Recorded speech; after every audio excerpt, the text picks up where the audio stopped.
Hello everyone, good morning. हम BPSC घटना चक्र पूर्वावलोकन डिस्कस कर रहे हैं। टॉपिक है प्राचीन भारत का इतिहास और सेकेंड क्लास है, उसके अंतर्गत फर्स्ट है बौद्ध धर्म। इससे रिलेटेड किस तरीके के क्वेश्चन बीपीएससी में पूछे गए हैं हम उसके बारे में चर्चा करेंगे। तो चलिए स्टार्ट करते हैं। फर्स्ट क्वेश्चन है गौतम बुद्ध का जन्म कहाँ हुआ था। बौद्ध धर्म ना बहुत ही ज़्यादा, बौद्ध धर्म, जैन धर्म वेरी बहुत इंपॉर्टेंट टॉपिक है, बहुत ही ज़्यादा इंपॉर्टेंट है और इससे रिलेटेड क्वेश्चन लगभग हर बार पूछा जाता है, तो इसको ध्यान में रखिएगा। तो फर्स्ट क्वेश्चन है गौतम बुद्ध का जन्म कहाँ हुआ था, तो कहाँ हुआ था? लुम्बिनी। ऑप्शन सी इसका सही आंसर होगा। महात्मा बुद्ध का जन्म 563 ईसा पूर्व में कपिल वस्तु के समीप लुम्बिनी वन में हुआ था। ठीक है, ये कपिल वस्तु कहाँ है? ये कपिल वस्तु के समीप लुम्बिनी में इनका जन्म हुआ था। बोध गया जो कि बिहार में है और आज ये बहुत ही प्रसिद्ध पर्यटनीय स्थल भी है, लोग वहाँ देश विदेश से घूमने जाते हैं। ठीक है, तो बोध गया जो बिहार में है, वैशाख पूर्णिमा की रात को उन्हें ज्ञान प्राप्त हुआ था। काशी के ऋषि पत्तन या मृगदाव सारनाथ में ये में उन्होंने प्रथम उपदेश धर्मचक्र प्रवर्तन दिया एवं कुशीनगर में उनका निधन हुआ, जिसे बौद्ध साहित्य में महापरिनिर्वाण कहा गया है। देखिए ये जो एक्सप्लेनेशन दिया हुआ है ना, इसमें 3-4 क्वेश्चन यहाँ से आते हैं। जैसे कि आपका क्वेश्चन आएगा कि महात्मा बुद्ध ने अपना प्रथम उपदेश कहाँ दिया था, तो कहाँ दिया था? सारनाथ में। उनके प्रथम उपदेश को क्या कहा जाता है? तो धर्मचक्र प्रवर्तन कहा जाता है। ठीक है, उनकी मृत्यु हुई थी कुशीनगर में, इसको भी ध्यान में रखिएगा। और ये उनके मृत्यु को क्या कहा जाता है बौद्ध साहित्य में? महापरिनिर्वाण। और उनका जन्म हुआ था 563 ईसा पूर्व में कपिल वस्तु के समीप लुम्बिनी में। और ये भी पूछा जा सकता है कि उनको ज्ञान की प्राप्ति कहाँ हुई थी, तो बोध गया जो कि बिहार में है, वहाँ वैशाख पूर्णिमा के रात को उन्हें ज्ञान की प्राप्ति हुई थी। तो इसको ध्यान में रखना है। नेक्स्ट क्वेश्चन है महात्मा बुद्ध ने अपना पहला धर्मचक्र प्रवर्तन किस स्थान पर दिया? तो देखिए अभी हमने डिस्कस किया कि धर्मचक्र प्रवर्तन मतलब क्या होता है, इस तरीके के क्वेश्चन आता है। अगर आपको नहीं पता होगा धर्मचक्र प्रवर्तन मतलब क्या होता है तो आप इसका आंसर नहीं दे पाएंगे। तो धर्मचक्र प्रवर्तन मतलब होता है प्रथम उपदेश, अभी हमने देखा। तो इसका मतलब है महात्मा बुद्ध ने अपना प्रथम उपदेश किस स्थान पर दिया था, तो कहाँ दिया था? सारनाथ में। ऑप्शन बी इसका सही आंसर होगा। नेक्स्ट क्वेश्चन है कि गौतम बुद्ध ने अपना प्रथम उपदेश कहाँ दिया? सेम क्वेश्चन है लेकिन थोड़ा सा चेंज कर दिया गया है, उसमें धर्मचक्र प्रवर्तन लिखा हुआ है, यहाँ प्रथम उपदेश दिया हुआ है। तो कहाँ दिया था? ऑप्शन बी सारनाथ में। नेक्स्ट है बोध गया में किससे ज्ञान प्राप्ति हुई थी? गौतम बुद्ध को। ऑप्शन बी इसका सही आंसर होगा। नेक्स्ट है कि बुद्ध के जीवन की 4 महत्वपूर्ण घटनाओं और उनसे संबंध 4 स्थानों का नीचे उल्लेख है। यह 2 स्तंभों 1 एवं 2 में अंकित है। आपको इनका सुमेल करना है। स्तंभ फर्स्ट एंड स्तंभ सेकेंड। स्तंभ फर्स्ट कुशीनगर, जन्म कहाँ हुआ था? तो इनका गौतम बुद्ध के जीवन के से रिलेटेड है, तो आपको बताना है कि गौतम बुद्ध का जन्म कहाँ हुआ था। तो अभी हमने देखा लुम्बिनी में। ज्ञान की प्राप्ति कहाँ हुई थी इनको? बोध गया में। प्रथम प्रवचन इन्होंने सारनाथ में दिया एंड निधन हुआ कुशीनगर में। तो इस तरीके से A का 3, B का 2, A का 3, B का 2, 3 का 1 एंड 4 का 4 होगा। ऑप्शन सी इसका सही आंसर हो जाएगा। नेक्स्ट है कौन सी बौद्ध संगीति बिहार में आयोजित नहीं की गई थी? देखिए बौद्ध धर्म में टोटल 4 संगीतियाँ हुई थी, फर्स्ट, सेकंड, थर्ड, फोर्थ। ठीक, और वो 4 संगीतियाँ हुई थी। फर्स्ट संगीति जो हुआ था ये राजगीर में हुआ था, जो कि बिहार में है, राजगीर। ठीक है, सेकंड जो है यह वैशाली में हुआ था, ये भी बिहार में है, वैशाली। एंड थर्ड पाटलिपुत्रा में हुआ था, पाटलिपुत्रा, और ये भी बिहार में है। एंड फोर्थ बौद्ध संगीति कहाँ हुआ था? ये हुआ था कुंडलवन, जो कि कहाँ? ये कश्मीर में है। और हमसे पूछा गया है कि कौन सी बौद्ध संगीति जो बिहार में आयोजित नहीं की गई थी, तो इसका सही आंसर होगा ऑप्शन डी, चतुर्थ बौद्ध संगीति, क्योंकि ये कश्मीर में आयोजित किया गया था। और ये बीपीएससी 71st बीपीएससी प्रीलिम्स 2025 में पूछा गया था। प्रथम बौद्ध संगीति बुद्ध के महापरिनिर्वाण मतलब उनकी मृत्यु के तुरंत बाद राजगीर आधुनिक राजगीर के पास सप्तपर्णी गुफा है, वहां आयोजित की गई थी। द्वितीय बौद्ध संगीति प्राचीन वैशाली नगर में आयोजित हुई थी। तृतीय बौद्ध संगीति सम्राट अशोक के संरक्षण में पाटलिपुत्र आधुनिक पटना में आयोजित हुई। एंड चतुर्थ बौद्ध संगीति जो प्रायः कश्मीर के कुंडलवन में हुई थी। एकमात्र चतुर्थ बौद्ध संगीति ही ऐसी संगीति है जो बिहार में आयोजित नहीं की गई। वो कहाँ आयोजित हुई थी? तो कश्मीर में। नेक्स्ट है अजातशत्रु के शासनकाल में प्रथम बौद्ध संगीति का आयोजन किस नगर में किया गया था? तो अभी हमने देखा प्रथम बौद्ध संगीति कहाँ हुई थी? राजगीर में। ऑप्शन ए इसका सही आंसर होगा। प्रथम बौद्ध संगीति, प्रथम बौद्ध परिषद बुद्ध की मृत्यु के तत्काल बाद राजगीर की सप्तपर्णी गुफा में हुई। इस समय मगध का शासक अजातशत्रु था, ठीक। और इस संगीति की अध्यक्षता महाकश्यप ने की थी। कभी कभी ये भी एग्जाम में पूछ लिया जाता है कि प्रथम बौद्ध संगीति की अध्यक्षता किसने की थी, तो महाकश्यप ने। यह भी क्वेश्चन पूछा जाता है कि प्रथम बौद्ध संगीति के समय मगध के शासक कौन थे, तो वो अजातशत्रु थे। इसको भी ध्यान में रखना है। तथा इसमें बुद्ध के प्रमुख शिष्य आनंद और उपाली भी उपस्थित थे। कौन से बौद्ध संगीति में? प्रथम बौद्ध परिषद में। इसमें बुद्ध की शिक्षाओं का संकलन हुआ था। उन्हें सुत्त और विनय नामक 2 पिटकों में विभाजित किया गया। आनंद तथा उपाली क्रमशः धर्म और विनय के प्रमाण माने गए। तो इसको भी ध्यान में रखिए, ये भी एग्जाम में पूछे जाते हैं कि बौद्ध धर्म के शिक्षाओं का संकलन जो हुआ था उनको 2 पिटक में विभाजित किया गया था, सुत्त पिटक एंड विनय पिटक। वो कौन से बौद्ध संगीति में हुई थी? तो प्रथम बौद्ध संगीति में। नेक्स्ट क्वेश्चन है, प्रथम बौद्ध संगीति के अध्यक्ष कौन थे? देखिए अभी हम डिस्कस कर रहे थे इसके बारे में, तो कौन थे? Option B Mahakashyap. नेक्स्ट है, प्रथम बौद्ध महासभा कहाँ आयोजित हुई? ऑप्शन बी राजगीर में। कितना ज़्यादा इंपॉर्टेंट क्वेश्चन है, देखिए लगभग ये 67 बीपीएससी 2022 में पूछा गया क्वेश्चन। नेक्स्ट है, भगवान बुद्ध के महापरिनिर्वाण के बाद पहली बौद्ध संगीति कहाँ हुई थी? तो ऑप्शन ए राजगीर में हुई थी।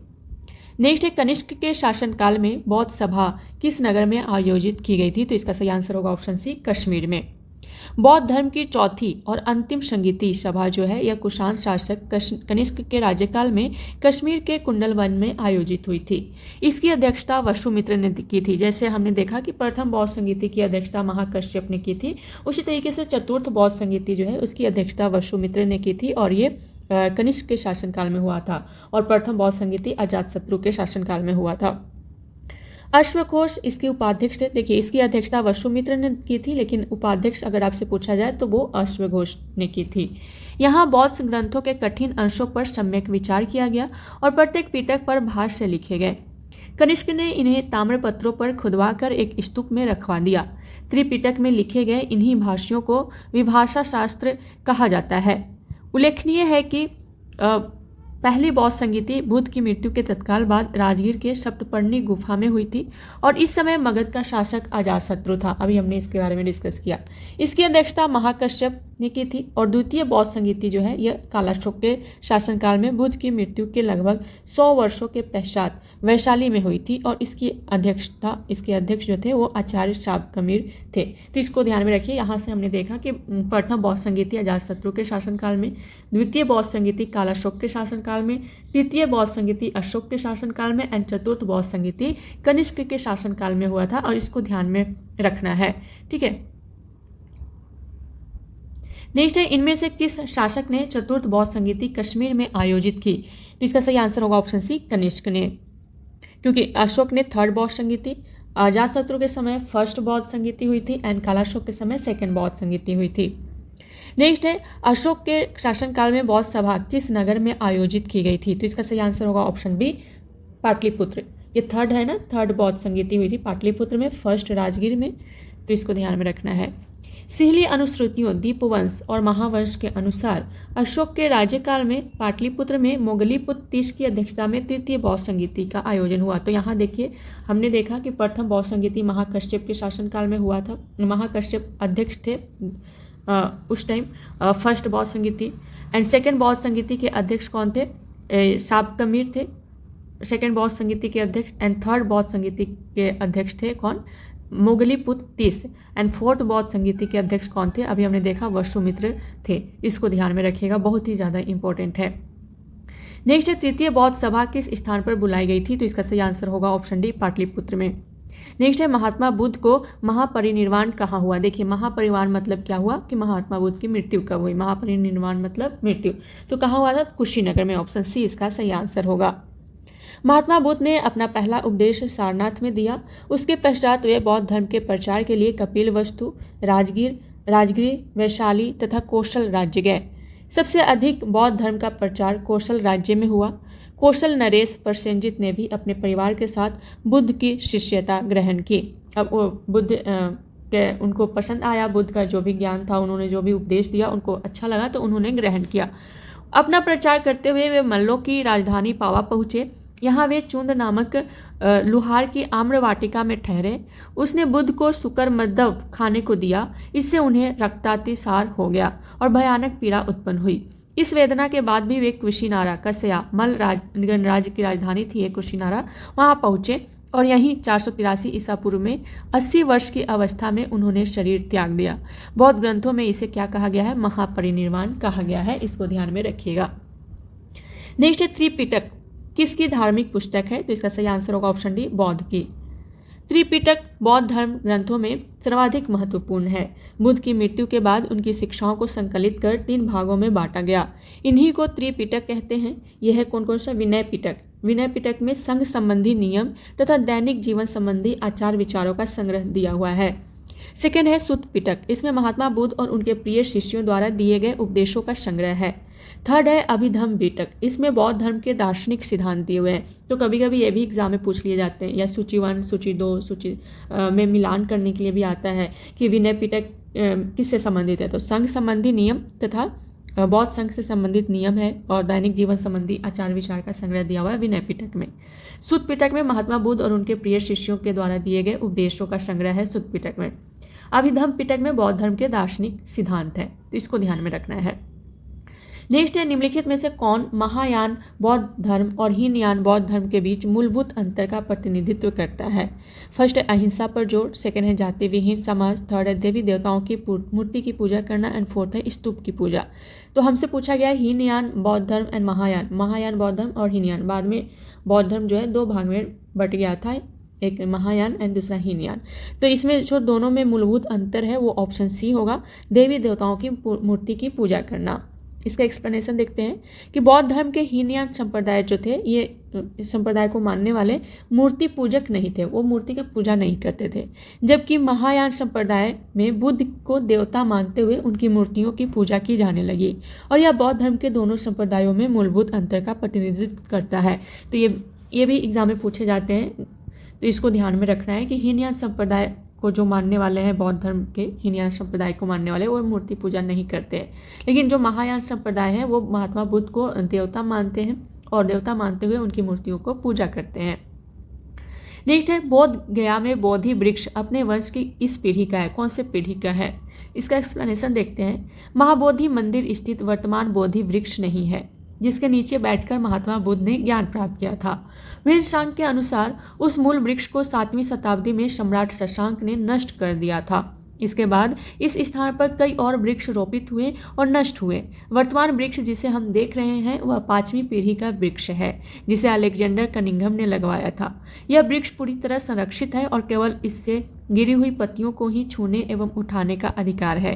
एवं अन्य तथ्य के अनुसार यह वृक्ष क्रमशः 2 बार सम्राट अशोक, 1 बार पुष्यमित्र शुंग, 1 बार पूर्ववर्मा तथा अंत में कनिंघम द्वारा लगवाया गया।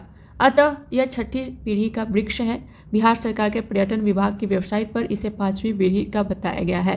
तथ्यों में विवाद होने के कारण बिहार लोक सेवा आयोग ने इस प्रश्न को मूल्यांकन से बाहर कर दिया था, जब ये बीपीएससी में पूछे गए थे उस टाइम। नेक्स्ट क्वेश्चन है चीनी यात्री सुंगयुन। जो चीनी यात्री सुंगयुन है वो भारत की यात्रा की थी, कब की थी? तो इसका सही आंसर होगा ऑप्शन ए, 515 ईस्वी से 520 ईस्वी। चीनी यात्री सुंगयुन 518 ईस्वी में भारत आया और इसने अपने 3 वर्षों की यात्रा के उपरांत बौद्ध धर्म की प्रतियों के साथ चीन लौटा था। ठीक है। नेक्स्ट है गौतम बुद्ध को एक देवता का स्थान किस राजा के युग में प्राप्त हुआ? तो इसका सही आंसर होगा ऑप्शन बी, कनिष्क। कनिष्क के शासनकाल में संपन्न चतुर्थ बौद्ध संगीति, अभी हमने कुछ देर पहले डिस्कस किया था कि चतुर्थ बौद्ध संगीति किसके शासनकाल में संपन्न हुआ था? कनिष्क के शासनकाल में, और इसकी अध्यक्षता की थी वसुमित्र ने।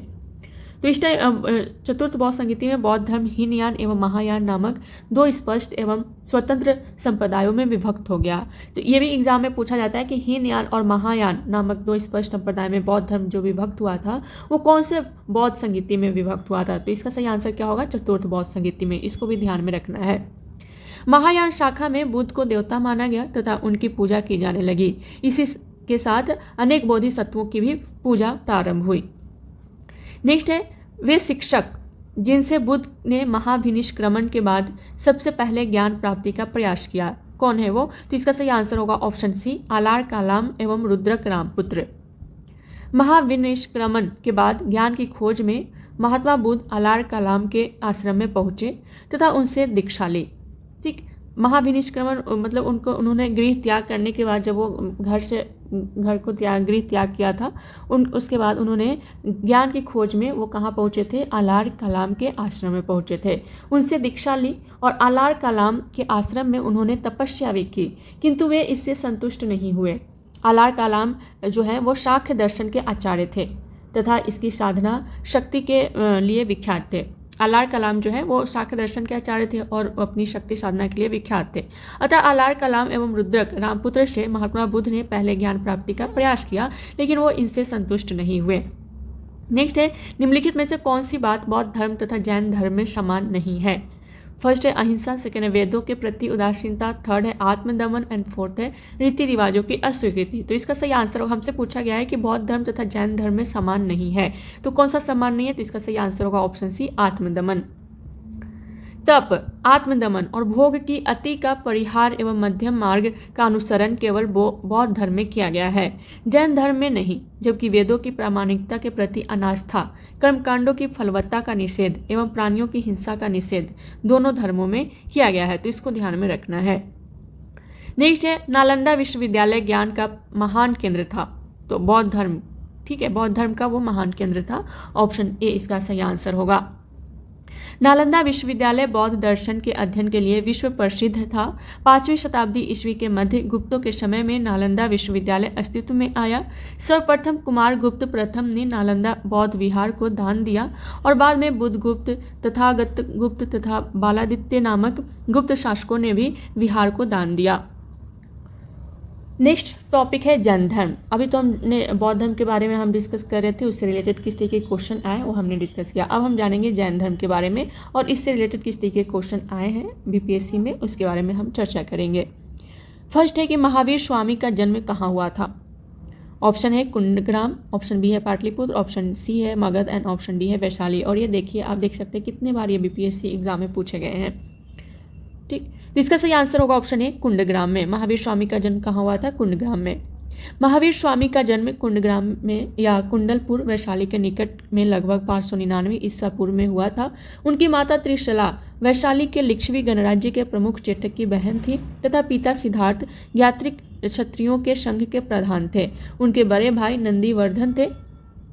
कुछ प्राचीन संस्करण की एनसीईआरटी पुस्तकों में महावीर स्वामी का जन्म 540 ईसा पूर्व उद्धृत है। इसी आधार पर अनेक अन्य प्रकाशकों ने भी यही जन्म तिथि अपनी पुस्तकों में अंकित कर दिया है, जिससे भ्रम की स्थिति उत्पन्न हुई है। देखिए, अब यहाँ 599 लिखा हुआ है, कहीं कहीं आपको 540 दिया रहेगा एनसीईआरटी के बुक में। ठीक, महावीर स्वामी की सही जन्म तिथि 599 ईसा पूर्व ही उचित है, क्योंकि महावीर स्वामी महात्मा बुद्ध के पहले के काल के हैं। महात्मा बुद्ध का जन्म 563 ईसा पूर्व में है। एनसीईआरटी के नवीन संस्करणों में भी अब महावीर स्वामी का जन्म 599 ईसा पूर्व प्रकाशित हो चुका है, इसको ध्यान में रखिएगा। पहले 540 था, लेकिन अब एनसीईआरटी में भी 599 ईसा पूर्व महावीर स्वामी का जन्म प्रकाशित हो चुका है, तो ध्यान देने योग्य बात है। इसका सही आंसर अगर आपसे पूछा जाए कि महावीर स्वामी का जन्म कब हुआ था, तो 599 ईसा पूर्व। नेक्स्ट है, महावीर स्वामी का प्रथम शिष्य कौन था? जिसका सही आंसर होगा ऑप्शन ए, जमाली। भगवान महावीर का जन्म क्षत्रिय वंश के सामंत सिद्धार्थ के यहाँ 599 ईसा पूर्व में हुआ था और उनकी पत्नी का नाम यशोदा था। किनकी? महावीर स्वामी की पत्नी का नाम। उनसे प्रिय दर्शना नामक एक पुत्री उत्पन्न हुई। उस पुत्री का विवाह जमाली से हुआ था, जो बाद में महावीर स्वामी का अनुयायी बन गया और यह उनका प्रथम शिष्य था। तो मतलब जो जमाली है वो भगवान महावीर के दामाद थे। ठीक, नेक्स्ट है, जैन धर्म के प्रवर्तक महावीर जी का मोक्ष स्थान कहाँ स्थित है? तो इसका सही आंसर होगा ऑप्शन सी, पावापुरी। जैन धर्म के वास्तविक प्रवर्तक या 24वें तीर्थंकर जो है ये महावीर स्वामी 24वें तीर्थंकर हैं। तो महावीर स्वामी का मोक्ष स्थान यानी निर्वाण पावापुरी में स्थित है। बिहार राज्य के नालंदा जिले में स्थित पावापुरी जैनियों का एक प्रमुख तीर्थ स्थल है। भगवान महावीर ने 527 ईसा पूर्व में 72 वर्ष की आयु में बिहार के पावापुरी में अपना शरीर त्याग दिया। दिए गए प्रश्न में जैन धर्म के प्रवर्तक के स्थान पर जैन धर्म के वास्तविक प्रवर्तक का उल्लेख होना चाहिए। ठीक है, यहाँ दिया हुआ जैन धर्म के प्रवर्तक, तो यहाँ वास्तविक प्रवर्तक होना चाहिए, ज़्यादा बेहतर होगा। ठीक है, क्योंकि जैन धर्म के प्रवर्तक के रूप में आदिनाथ या ऋषभ देव का नाम आता है। नेक्स्ट है, महावीर जैन की मृत्यु निम्नलिखित में से किस नगर में हुई? तो अभी हमने देखा ऑप्शन सी, पावापुरी में हुई थी। नेक्स्ट, निम्नलिखित में से कौन सबसे पूर्वकालिक जैन ग्रंथ कहलाता है? तो इसका सही आंसर होगा ऑप्शन सी 14 पूर्व। 14 पूर्व प्राचीनतम जैन ग्रंथ है। अंतिम नंद राजा के समय में संभूत विजय तथा भद्रबाहु संघ के अध्यक्ष थे। भद्रबाहु जो है ये महावीर द्वारा प्रदत्त 14 पूर्वों के विषय में जानने वाले अंतिम व्यक्ति थे। नेक्स्ट है त्रिरत्न या तीन रत्न, जैसे सटीक ज्ञान, सच्ची आस्था और सटीक क्रिया निम्न में से किससे संबंधित है? तो इसका सही आंसर क्या हो जाएगा? ऑप्शन सी जैन धर्म से। जैन धर्म में मोक्ष के लिए, अगर मोक्ष प्राप्त करना है तो उसके लिए 3 साधन आवश्यक बताए गए हैं। कौन कौन सा है वो 3 साधन? त्रिरत्न भी इसको हम बोलते हैं। तो ये है सटीक ज्ञान यानी सम्यक ज्ञान होना चाहिए, सच्ची आस्था यानी सम्यक दर्शन होना चाहिए तथा सटीक क्रिया सम्यक चरित्र। इन तीनों को जैन धर्म में त्रिरत्न की संज्ञा दी गई है। नेक्स्ट है आजीवक संप्रदाय के संस्थापक कौन थे? तो इसका सही आंसर होगा ऑप्शन सी मखली गोसाल। मखली गोसाल प्रारंभ में महावीर के शिष्य थे, किंतु बाद में मतभेद के चलते इन्होंने महावीर की शिष्यता त्याग दी। विभिन्न स्रोत नंदवंश एवं किंच नामक आजीवक आचार्यों का उल्लेख करते हैं, जो मखली पुत्र गोसाल से पूर्व भी कार्यरत थे। इसका अभिप्राय है कि गोसाल से पूर्व भी आजीवक संप्रदाय उपस्थित था। संभवतः इस संप्रदाय को लोकप्रियता गोसाल के द्वारा दिलाई गई, अतः इन्हें परंपरा अनुसार आजीवक संप्रदाय का प्रवर्तक मान लिया गया। ठीक है, ये पहले से आजीवक संप्रदाय था, लेकिन इनकी लोकप्रियता जो है ये गोसाल के द्वारा, मखली गोसाल के द्वारा दिलाई गई, तो इसलिए इनको आजीवक संप्रदाय का प्रवर्तक मान लिया गया। नेक्स्ट है पाटलिपुत्र में बुलाई गई प्रथम जैन संगीति के अध्यक्ष कौन थे? तो यहाँ देखिए, जिस तरीके से हमने देखा बौद्ध धर्म में भी 4 बौद्ध संगीति हुई थी, तो उसी तरीके से यहाँ प्रथम जैन संगीति जो है ये पाटलिपुत्र में हुई थी, और यहाँ हमसे पूछा गया उसके अध्यक्ष कौन थे? तो इसका सही आंसर होगा ऑप्शन सी स्थूलभद्र। पाटलिपुत्र में प्रथम बौद्ध संगीति मतलब प्रथम बौद्ध सभा का आयोजन 4th शताब्दी ईसा पूर्व में हुआ था, जिसके अध्यक्ष स्थूलभद्र थे। इस सभा में जैन धर्म के 12 अंगों का संकलन किया गया था। नेक्स्ट क्वेश्चन है, निम्नलिखित राजाओं में से किसका जैन धर्म के प्रति भारी झुकाव था? तो इसका सही आंसर होगा ऑप्शन सी खारवेल। कलिंग का चेदी वंशीय शासक कौन? खारवेल।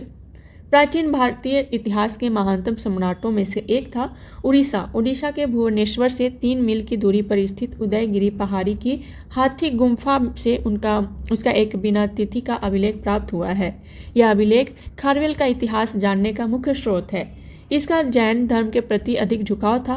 हाथी कुंभा अभिलेख मागधी प्राकृत भाषा में है, तो इसको भी ध्यान में रखना है। हाथी कुंभा अभिलेख से भी रिलेटेड कई बार एग्जाम में क्वेश्चन पूछे जाते हैं।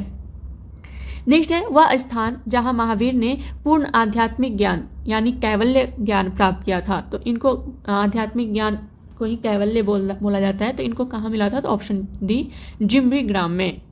महावीर स्वामी को 12 वर्षों की कठोर तपस्या तथा साधना के पश्चात जिम्भी ग्राम के समीप ऋजुपालिका नदी के तट पर एक साल वृक्ष के नीचे कैवल्य यानी पूर्ण ज्ञान प्राप्त हुआ था। यहाँ ध्यान में रखिए कि महात्मा बुद्ध को बोध गया में ज्ञान की प्राप्ति हुई थी और वो पीपल वृक्ष के नीचे, लेकिन ये जो है इनको महावीर स्वामी को ज्ञान की प्राप्ति हुई थी साल वृक्ष के नीचे। ठीक है, तो इसको ध्यान में रखना है। नेक्स्ट टॉपिक है शैव तथा भागवत धर्म, इससे रिलेटेड क्वेश्चन। फर्स्ट है भागवत संप्रदाय के विकास में किसकी देन अत्यधिक थी? जिसका सही आंसर होगा ऑप्शन डी गुप्त। भागवत अथवा वैष्णव धर्म का चरमोत्कर्ष गुप्त राजाओं के शासन काल में हुआ था। गुप्त नरेश वैष्णव मतानुयायी थे, ठीक, तथा संभवतः उन्होंने इसे अपना राजधर्म बनाया था। अधिकांश शासक परम भागवत की उपाधि धारण करते थे। विष्णु का वाहन गरुड़ गुप्तों का राजचिन्ह था। नेक्स्ट क्वेश्चन है नाथपंथियों, सिद्धों और योगियों ने भक्ति धर्म को किस क्षेत्र में लोकप्रिय बनाया? तो इसका सही आंसर होगा ऑप्शन ए उत्तर भारत। नाथपंथियों, सिद्धों और योगियों ने भक्ति धर्म को उत्तर भारत के क्षेत्र में लोकप्रिय बनाया था। इन्होंने साधारण तर्क वितर्क का सहारा लेकर रूढ़िवादी धर्म के कर्मकांडों तथा अन्य बनावटी पहलुओं और तत्काल समाज व्यवस्था की आलोचना की। इन्होंने संसार का परित्याग करने का समर्थन किया। इनके विचार से निराकार परम सत्य का चिंतन मनन और उसके साथ एक हो जाने की अनुभूति भी ही मोक्ष का मार्ग है। ठीक, इसके लिए उन्होंने योगासन, प्राणायाम और चिंतन मनन जैसी क्रियाओं के माध्यम से मन एवं शरीर को कठोर प्रशिक्षण देने की आवश्यकता पर बल दिया। तो आज के लिए इतना ही। मिलते हैं नेक्स्ट क्लास में नेक्स्ट टॉपिक के साथ। तब तक के लिए thank you so much and all the best.